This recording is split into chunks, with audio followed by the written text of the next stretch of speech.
এবার খসবে মোটা টাকা। স্বাস্থ্যসাথী কার্ড নিয়ে বড় ঘোষণা পশ্চিমবঙ্গ সরকারের।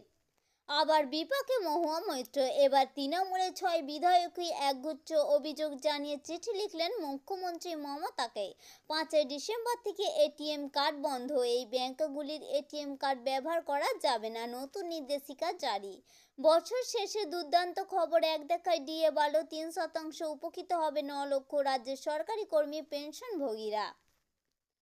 টানা 48 ঘন্টা বৃষ্টি। বৃহস্পতিতে কেমন থাকবে দক্ষিণবঙ্গের আবহাওয়া, আসুন দেখে নেওয়া যাক এই বিষয়ে বিস্তারিতভাবে। ছাড় নেই সরকারি প্রকল্পেও। রাজ্য জুড়ে হামেশাই ভুরি ভুরি দুর্নীতির অভিযোগ উঠে আসছে সরকারি প্রকল্পগুলিতে। ব্যতিক্রম নয় মুখ্যমন্ত্রী মমতা বন্দ্যোপাধ্যায়। পশ্চিমবঙ্গ সরকারের স্বাস্থ্য সংক্রান্ত জনপ্রিয় প্রকল্প স্বাস্থ্যসাথী কার্ডও। তাই এবার চুরি রুখতে বড় পদক্ষেপ নিতে চলেছে রাজ্য সরকার। হাসপাতালে ভর্তি থেকে শুরু করে পরীক্ষা নিরীক্ষা, এমনকি অপারেশনের আগেও এবং পরে রোগীর ছুটির সময় নির্দিষ্ট অ্যাপের সাহায্যে রোগীর ছবি ভিডিও পাঠাতে হবে স্বাস্থ্য ভবনে। কোনো রোগী যদি স্বাস্থ্যসাথী কার্ডের সুবিধা পেতে বেসরকারি হাসপাতালে ভর্তি হন, তাহলে সঙ্গে সঙ্গে সেই তথ্য ছবিসহ পাঠাতে হবে। রোগী লোকেশন ট্র্যাক করার জন্য নির্দিষ্ট সার্ভারে রোগী জিপিএস লোকেশন পাঠাতে হবে। বাইরের পর এবারে ঘরেও যথেষ্ট বিপাকে মহুয়া মৈত্র। এবার তার বিরুদ্ধে সরব হলেন খোদ দলের লোকেরাই। কৃষ্ণনগরে তৃণমূল কংগ্রেস সংসদের বিরুদ্ধে অভিযোগ জানিয়ে চিঠি লিখেছেন 6 বিধায়ক।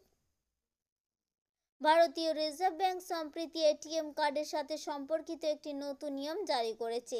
আরবিআই বলছে, যদি আপনার কোনো ব্যাংক অ্যাকাউন্ট থাকে তবে আপনাকে আপনার এটিএম কার্ডটি মোবাইল নম্বরে লিঙ্ক করতে হবে, না হলে এটিএম কার্ড বন্ধ হয়ে যেতে পারে। তা মোবাইল নম্বর দিয়ে এটিএম কার্ডে লিঙ্ক করতে হবে। যদি আপনি তা না করেন তবে সম্ভবত আপনার এটিএম কার্ড বন্ধ হয়ে যাবে। রাজ্যের সরকারি কর্মচারীদের জন্য ডিএ বৃদ্ধির ঘোষণা। 3% হারে বেতন বৃদ্ধির সুবিধা পাবে 9 লক্ষ কর্মী পেনশনভোগী। জুলাই থেকে নভেম্বরের বকেয়া ডিএ ডিসেম্বরে বেতনের সাথে প্রদান করা হবে। আলিপুর আবহাওয়া দপ্তরের সূত্রে খবর, উত্তর পশ্চিম দিক থেকে ঠান্ডা হাওয়া প্রবেশের অনুকূল পরিস্থিতি রয়েছে। আজ তাপমাত্রা বিশেষ হেরফের না হলেও শুক্রবার থেকে পরবর্তী 3 দিন দক্ষিণবঙ্গে 3 থেকে 4 ডিগ্রি পর্যন্ত তাপমাত্রা নামতে পারে। আমাদের উদ্দেশ্য ছিল কেবলমাত্র এই ছোট্ট ইনফরমেশনটি আপনাদের সামনে উপস্থাপন করা। যদি ভালো লেগে থাকে অবশ্যই লাইক করবেন, জনস্বার্থে প্রচুর পরিমাণে শেয়ার করবেন। Thank you friend, thank you.